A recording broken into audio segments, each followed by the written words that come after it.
Yan mga kapinas, alam niyo na siguro kung ano yung lulutuin ko dahil nakita nyo na yung thumbnail. No, mga kapinas, yan, pakuluan muna natin yan, luya at saka paminta.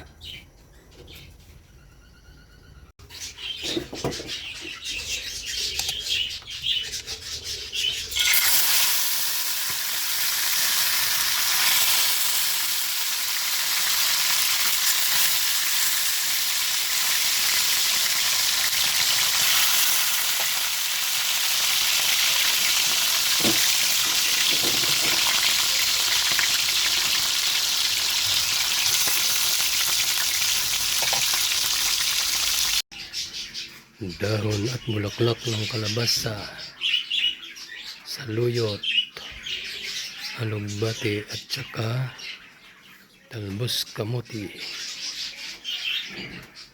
Yan, nakaready na lahat yan mga kapinas. Alam nyo na kung ano yung aking lulutuin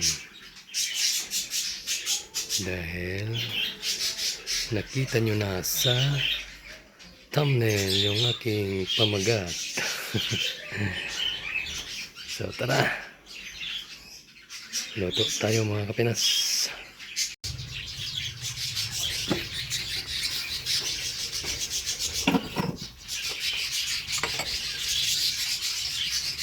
Yan, kulong-kulo na mga kapinas. Lagay ko na yung isdang bagoong. Yan.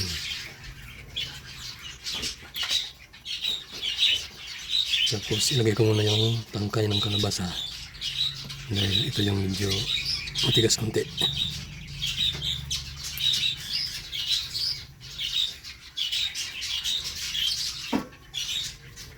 Pakuluan natin ng mga 30 seconds.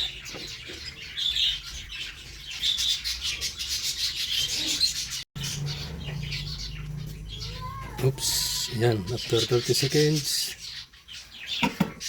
sunod na natin yung dahon ng kalabasa.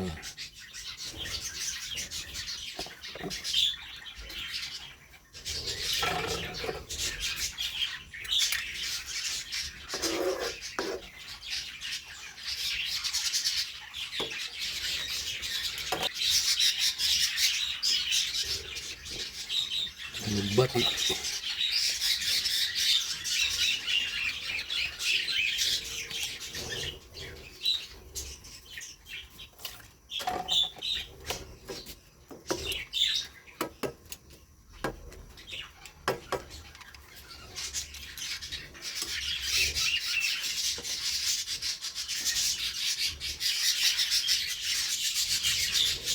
Saluyot.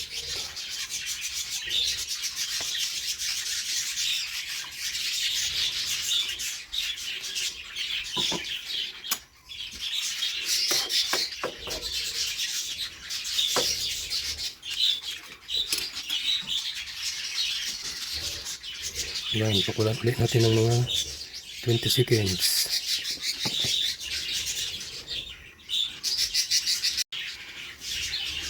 Oops, yan.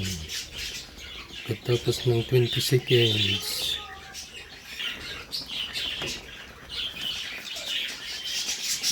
talbos kamuti naman.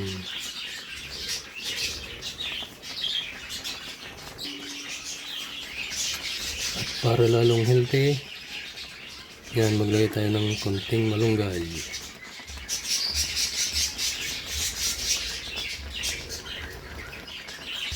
Pagkatapos ay takpan ulit natin ng mga 20 seconds ulit.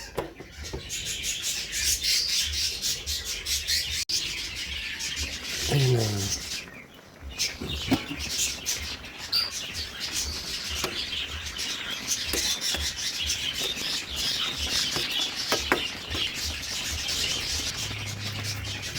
Tapos ilagay na natin ito yung pritong tilapia.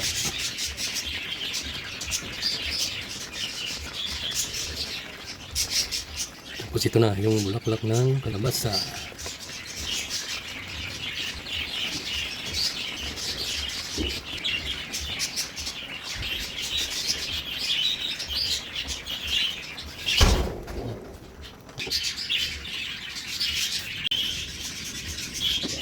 Ayan na mga Pinas. Patapos ng 3 minutes.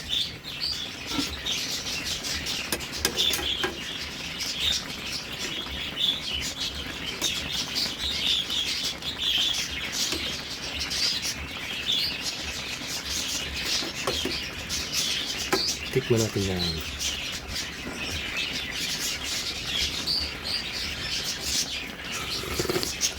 Aroy. Sarap ng sabaw mga Pinas. Yan, luto na yung ating Bicolanong dininding. Siyempre, Bicolanong dininding yan dahil taga Bicol tayo. Kasi yung mas masarap magluto ng mga dininding yung mga Ilocano. Talagang super sarap ng ito. Masasabi ko nito. Talaga super sarap din. Healthy to. Dinagdagan ko ng malunggay. Ay. So yan, nandito na lang yan mga Pinas. Maraming salamat po sa inyong panonood. God bless po sa ating lahat. Yan, magluto kayo nito. Super sarap. Healthy sa ating katawan. Bicolanong dininding.